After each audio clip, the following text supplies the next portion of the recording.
Welcome to another episode of Connecting Conversations. I'm Carla. And I'm Evelkah. And this is our opportunity to really share some thoughts that we hope is both encouraging and brings value to the people that come across this conversation, because there is so much to be said about a good conversation, how much this can help people. So that's why we're here. Most of the time we find ourselves helping ourselves. Yeah. And using this as a therapy session. A little bit. But in saying that, we know the value that it has helped when others have chosen and been kind enough to take the time to converse with us and feed into us. So hopefully this will be an opportunity for us to do that with you as well. Topic today, a little bit controversial. It's called More Than a Brand. Well, for those of us that have been following our journey, Evelkah and I started Cohesia Connect. It's 3 years ago now. This is our third year. It'll be 3 years in August. And we, trying to navigate entrepreneurial space was really brand new for me. Came from an education background where school will only allow you to bump up every year. And you spend a lot of time, training, going through rigorous processes, and then you get in front of a classroom. I taught secondary school. That came with its own nuances. Yeah. So navigating entrepreneurial space has been I feel like an absolute, like Bambi. Wiggly legs in every way. Just, it's a new language. It's a new drive. It's a new approach. Education is so structurally set. It's a systemized as how you progress into it. And the progression is slow. You don't see full remuneration in terms of the amount of work that you put into. The entrepreneurial world, different ballgame, but it will look different to every person based on factors that are kind of organic. Yeah. It's to do with the person, it's to do with the product they're selling, what their business is about, and then also the people behind the helm and how they're navigating their approaches. Yeah. So this has been, I think, a baptism of a few fires. Oh yeah. Yeah. It's been an interesting journey, because I think for me, I'm also coming from an area where I never ran a business before, and a lot of this is new to me, even though I was kind of in the recruitment sales element. I had an idea of what was needed. However, when you actually get yourself involved, you're just like, oh crap, there is a lot more than it looks from the outside. And so for me, thinking about, brand wise and how that has framed, I would definitely say over the years as well, since we've started the business and I've looked at my personal brand, I found myself reframing who I am and who I want to be recognized as and want to be recognized for.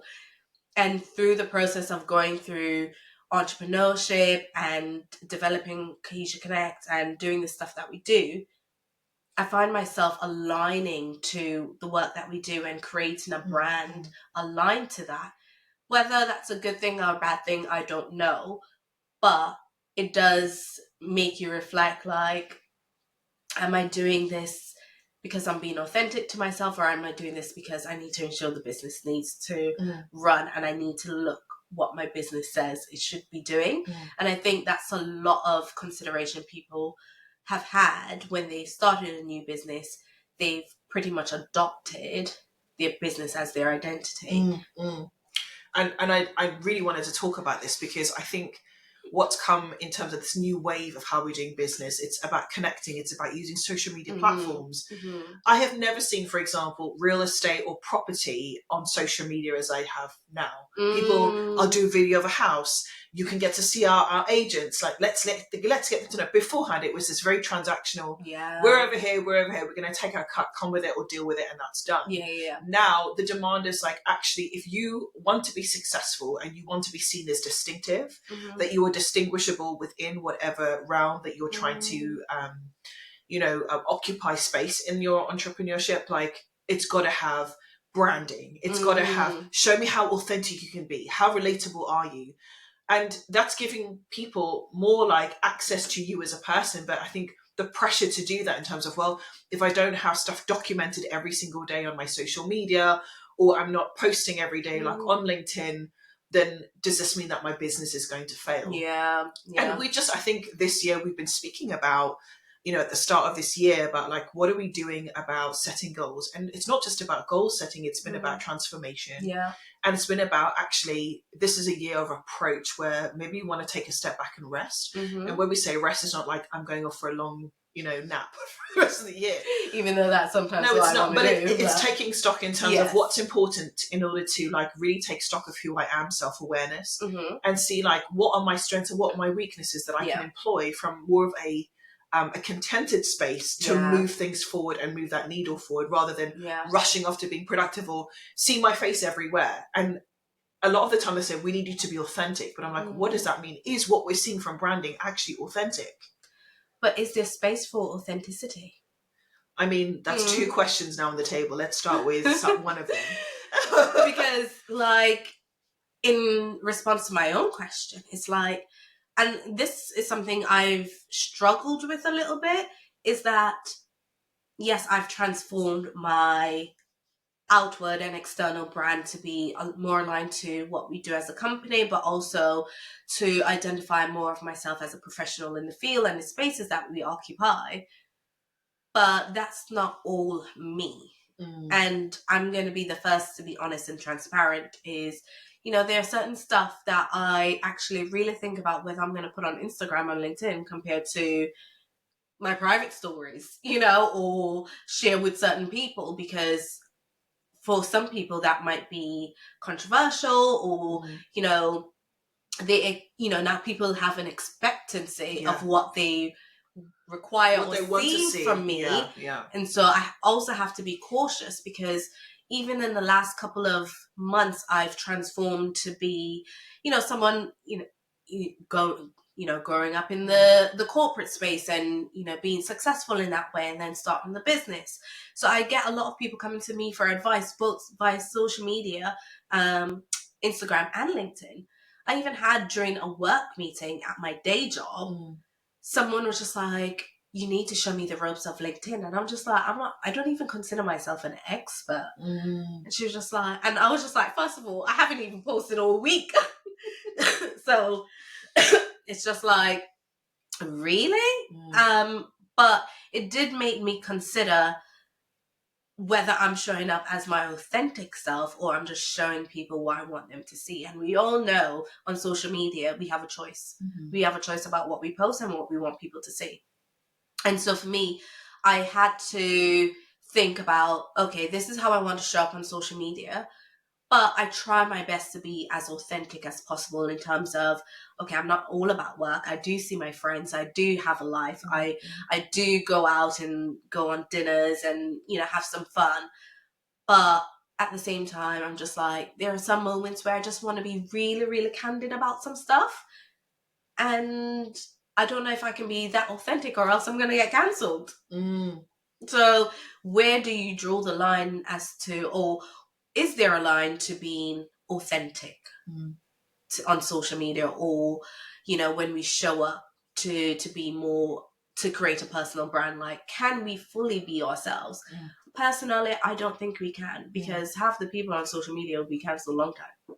I think this is where my question comes in terms of, why do people have the right to demand that kind of authenticity from me?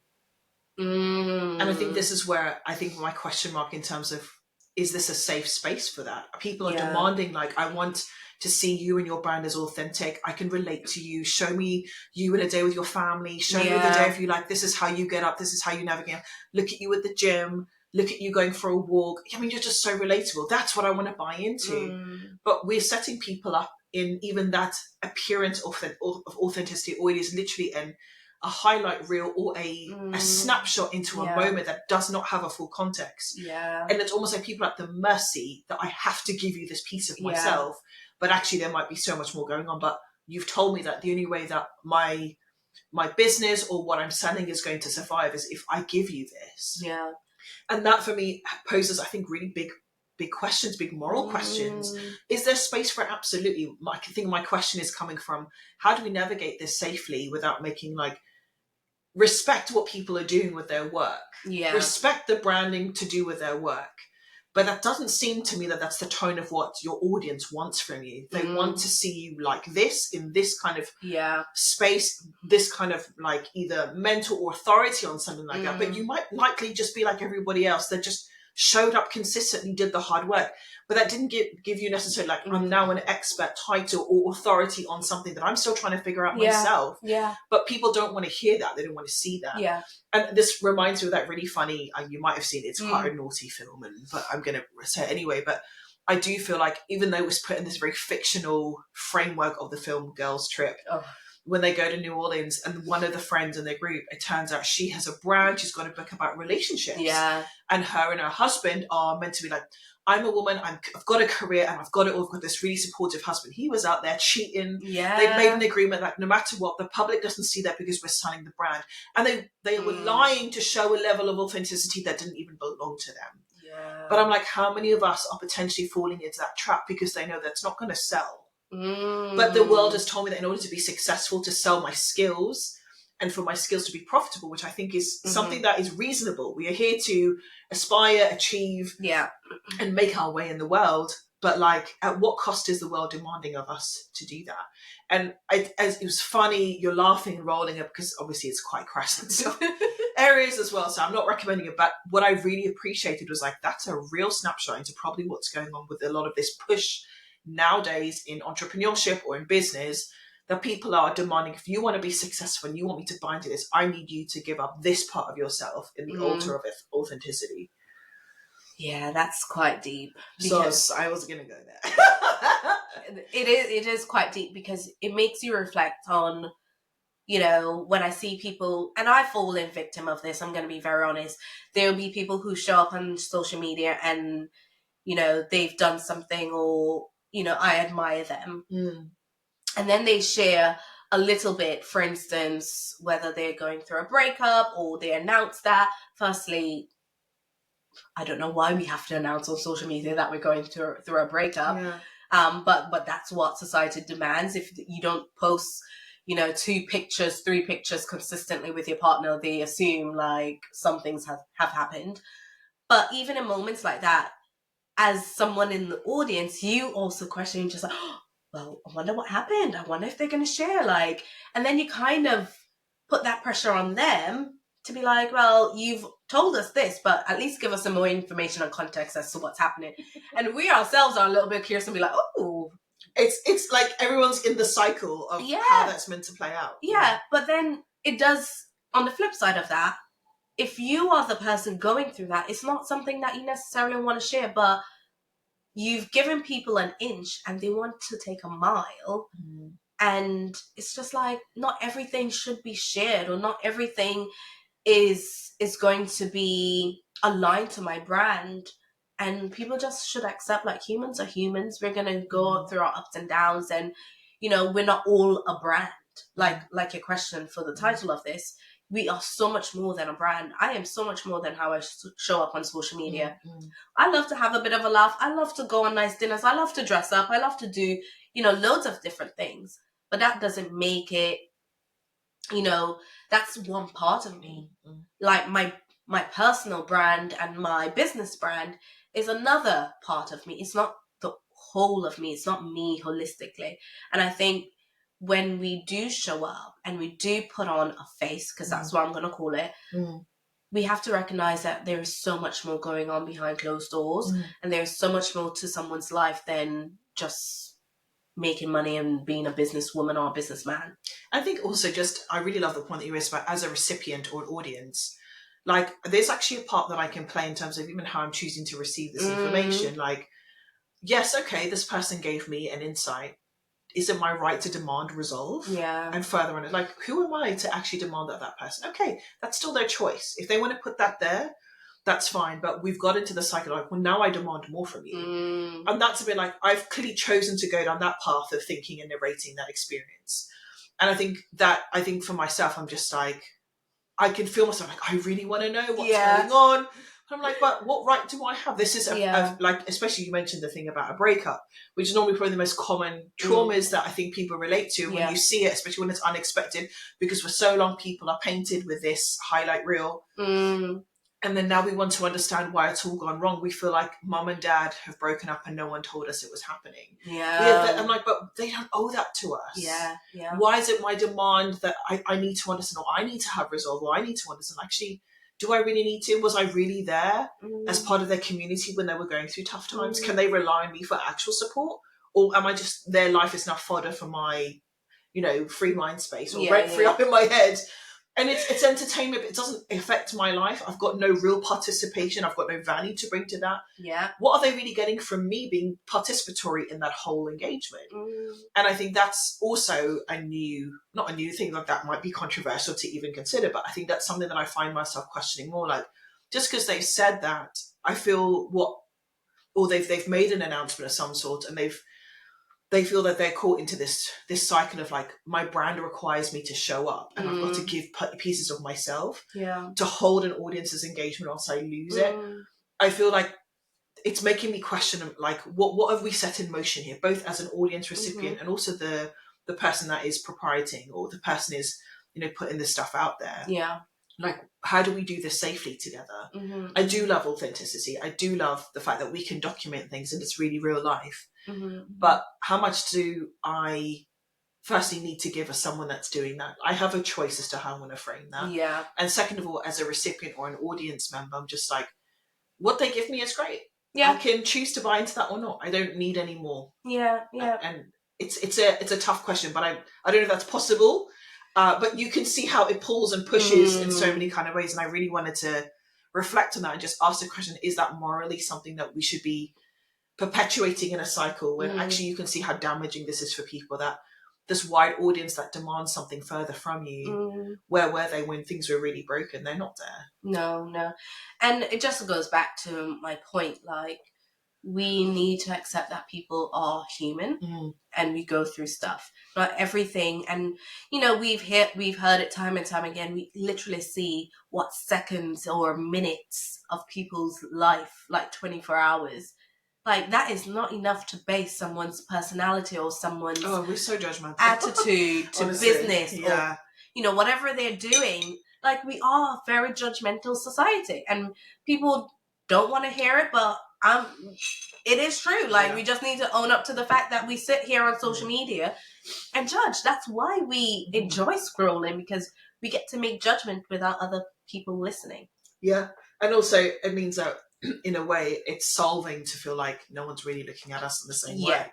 And that's why we have, unfortunately, so many trolls, because they can sit behind a laptop and write cruel things and cruel comments, and it's just like, really?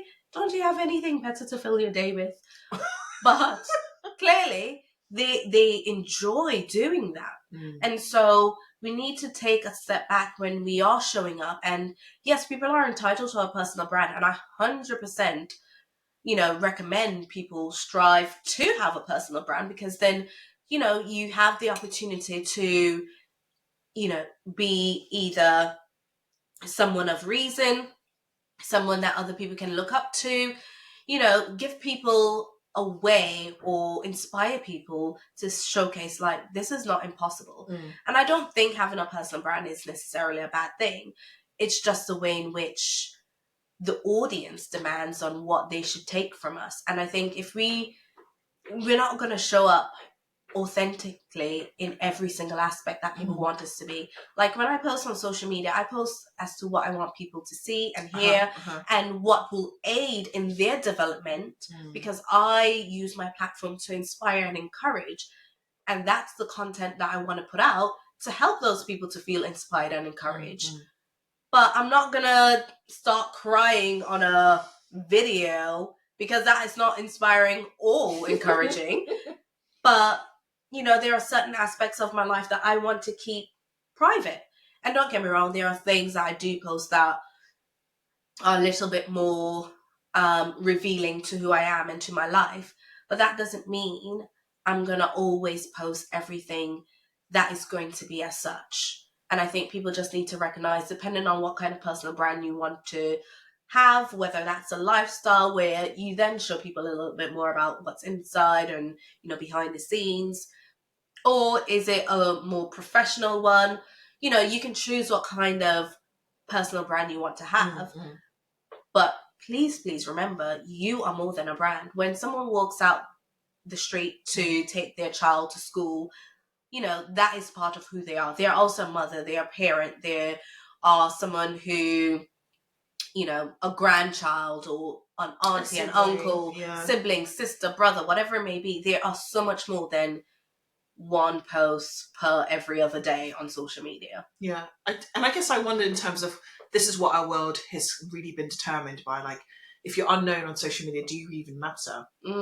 If my influence isn't as wide and I don't have X amount of followings, and that's both, like, we talk about social media, but also even in the professional world, you look at LinkedIn posts, like, how many, you know, connections do you have? This is supposed to tell me about the weight and the clout that you carry in terms of that. But it's not always true. Like, there are some incredible philanthropist people that are going about running very successful business that do very little advertising.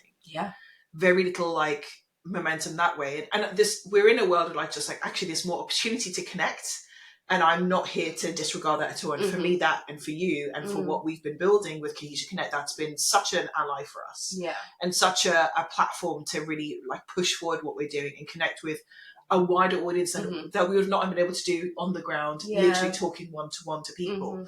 So that's been amazing. But I do question, in terms of, are we relying so heavily on that, and we get everybody in this mass wave of how we think it should be done, that it's got these other fallouts along the way, because not everyone is going to be doing the same thing. The approaches are different, and then obviously the responses will be different, and sometimes we can't always control that. So I do wonder, like, is it about sometimes maybe a bit of both? Let's go back to basics, where make that call, go for that coffee, connect with people earnestly, like, turn up at real events and with real people, and, like, there is so much substance to that too. Are we getting so caught up with digital? It's, I press a button and I can say that we're a connection, but I've never met you. No, that is so true. And I think this year you and I have made the decision to do more of just connecting and more engaging, and, you know, reaching out to people, getting to know people that we've connected with. And even in the last week, I reconnected with 2 people that, one of them I've never met in person, the other I used to work with. And it was so, you know, eye-opening to know that the person that I never met in, you know, face-to-face before, but we've been connected and we've talked via LinkedIn, for instance. And the conversation just happened quite naturally. And so I was able to learn more about them, and, you know, how I can support them, and vice versa. But it was that connection in person that really amplified that I am more than just how I show up on social media. I am, you know, someone who can engage in really interesting conversations, and it doesn't always have to do about professionalism or career, but just about how I'm getting on in life. And we all know life isn't easy. And it was great to just be very open and honest in that moment, and not having to feel like, because we met on LinkedIn, I have to maintain this standard of professionalism and I can't go over this line and blah, blah, blah.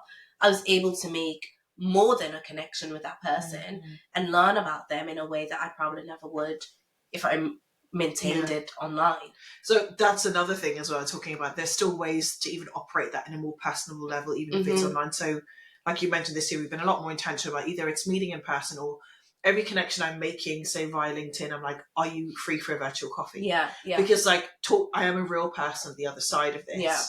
And it'd just be great to get to know you, not because I need to sell something, but, like, if we're really going to make waves in, like, real genuine connection and real impact, it's am I bringing real value to the table? Are you meeting the real person behind the cell or the profile? And we know there's now a lot of AI bots and chats coming on. How do you distinguish all of that? You know how many AI like messages I've gotten from people? Yeah, it's wild. And I'm just like, no. So I think in that sense, you know, the way in which we show up on social media is literally like 1% of who we are as a person. But it's what we do beyond that, and in how do we engage with our audience, our community members, the people that we can connected with. What are we doing to show up and show them that we're not just how we show up on LinkedIn or Instagram or Facebook or Twitter or X, shall I say? But it's not how we show up on those platforms, but it's who I am in person. And I think it is, you know, social media and the digital world is great at making that instant connection. But when you are in person, I think that's where the real business is. That's where the real sell is, because they get to see you, you know, in your in your own habitat in a way. And people investing in people, not just about what you sell. Because I've heard this from someone else who's about to do some other business, and they were looking for investors. Yeah. And the way that the investors talk is like, we're not here to invest in necessarily the business. We're here to invest in the people. If we can see this person has got the makings, but they're in training, we know that long term, that's someone we want to stick with, because their business ethics, their personality, their approach, and their mindset is what's actually going to carry them through. They're not going to stay in the same place forever. They're going to transform. They're going to progress. And that's what we're investing in. It's not to do necessarily like, what can you show me now? And to hear that actually a lot of investors, a lot of people that are in really influential management positions that have got the power to, provide opportunities and jobs, I'm hearing more and more that that's the narrative. Yeah. So when it comes to anybody that's listening to maybe this conversation, thinking about, I've got to get my brand up, by all means, please do that. We are not disregarding that at all. But what we're saying is that there is so much more to you than a brand. Don't get into the trap of, I need to present what people want to see of me, rather than the truth of actually the value I can bring. Yeah. And you are also not going to be everybody's cup of tea. Yeah. That's going to be hard to deal with as well, especially if we're only operating online. Evelkah mentioned sometimes when we're in that position and we're putting this polished version of ourselves, we also open ourselves to trolling. Yeah. And even if they make comments, it's just like, that's not even really who I am, but it can go down some really dark paths that way. Yeah. But outside of that, like, make sure, like, I need to have a sense of security and assurance and confidence. I'm building something that uniquely I know that I can do. Yeah. And at some point, I'm going to have to get in front of someone and deliver. That should be our focus. If you're using that as kind of your pointer, your determinator of what you're doing, there's a much better chance of us seeing sustainable success. Yeah. In every season of your progress, in every season of your growth, both personal development and professional development, I think. Yeah, no, I totally agree. And I think it's just a good reminder to understand and to recognize that when you are putting yourself out there and you are showing up as, a certain brand or whatever it may be, it's okay to reveal a little bit about yourself, but what are you doing to take that step further? What are you giving people? What value are you adding? How are you maintaining those relationships? And I think that is where the time genuine relationships. People don't want fake, because and you know what's funny? I was actually scrolling on LinkedIn, and someone made a post about, this person reached out to them on LinkedIn and they asked, let's meet up, let's do this activity. I can't remember whether it was paddle or something it was. And he then made a post about, there's a lot of people online, wanting to meet up for coffees and stuff like that. And while that's all great, like, that doesn't tell me who that person is. I want to be able to engage with them on an activity to see who they are. And I was just like, interesting. That is very interesting, because I was then messaging people like, let's meet up for a virtual coffee. I can't do an activity with everyone. We're all in different parts of the country. But it's a way, and I think the messaging he was trying to say is there's a lot of people trying to force relationships even outside of the digital space just because they want something. And whilst that is good for some people and it works for some people, for those in places of influence and can give opportunities and jobs, they've probably seen a lot more of that now. But what are you doing in additional to get them to truly see how you are, who you are? What spaces are you inviting them into? So whether it's a game, you could actually tell by a game how people are. Very true. Like, some true colours do show out in terms real of quick your competitiveness and stuff like that. And I think, that is another part of being authentic, is like, let someone into your space, whether it's only, even if it's a tip of, you enjoy playing tennis. Do you want to come to a tennis match or do a tennis game with me, or let's do some bowling or whatever it is? I think it's those stuff where we can allow people to embrace who we are in a very authentic way, in a way that we are also comfortable in showing, to allow people to buy into what we can bring to the table. I love it. So I think that is just a thing. And when I've kind of reframed, when I saw that, I went in a little bit of a panic, because I was just like, why do people think like I'm just telling them I just want to meet up for a virtual coffee for something? Is that not enough? But now I've just kind of framed it in a way that's a bit more authentic to me. And funnily enough, the two people that I met recently with this new approach, it turned out completely different to what I expected, and we actually had a good laugh, and we chatted and we engaged in conversations, nothing to do with work, but really to reveal and sometimes you just get in conversation and start talking about things that you probably wouldn't have said on social media or via text with them or chat. So, but what I would also say to that is also don't be dissuaded by just always extend the virtual coffee. It's a starting point. Yes, 100%. It's not the be all and end all, because like you said, I always find that the virtual coffee, if that's what you're starting with, especially in this wide world web, to make more connections, it's still good. In fact, it's quite a safe way to start. They either say yes or they say no, and you can meet them within 10 minutes. Like, okay, maybe this is not someone that like you want to maybe necessarily do any kind of work with, but like maybe you've got something to offer them. Yeah. Maybe there's someone who becomes, what I find is I find a lot of way finding out that people will be open to coming on our podcast as a guest. Yeah. And then because the activity is the conversation, then there's a further connection that's made. 100%. It's a starting point. It doesn't necessarily make like sideline you as, oh well, I don't really know if that's going to work. 100%. It's a starting point. I think if that's what you've got in your arsenal, use it. Yeah. Because it's still a matter of a genuine contact than nothing at all. Rather than just, I'm clicking a button, we're a connection, and now no one talks. And I think, you know what, a lot of people are open because there are people that I've connected with for a while and I just never spoke to them. And then I reached out to them and I was just like, oh, do you, it'll be great to have a chat and learn a little bit more about the work that you do and who you are and, see how I can help. And funnily enough, people who I've never spoken to before, they were just like, yeah, sure, I'm up for it. Yeah. And it almost blew me by surprise because I'm just like, people are actually more open 100%. To getting to know you on a personal level than just how you show up and just how you present yourself as a brand. Definitely. And on that note, I think we should end it. So, moral of the story is, Carla, you're definitely more than your brand. And I think what we really wanted to kind of communicate through this conversation is like making sure that we're not bound to that cycle of it's just a front, it's just a face, or there's a demand that you think your audience wants from you. Know that you're so much more than that. And question about like in my framing or in my narration, in my curation of my branding, what's the pieces that I'm comfortable with? What's the bits that I want to make you utilize to my advantage that's really going to bring genuine value, that's really going to help what I'm building, but also keeps my sanity and preserves the more of me that not everyone is entitled just to have a piece of. So I think that's kind of in a nutshell. Yeah, no, I love it. And I couldn't agree more. So hopefully this was inspiring, revealing, and informative for you. And food for thought. Like, it's reflective and like, how do I feel about all this stuff? So, and let us know in your comments. We want to hear it. Perfect.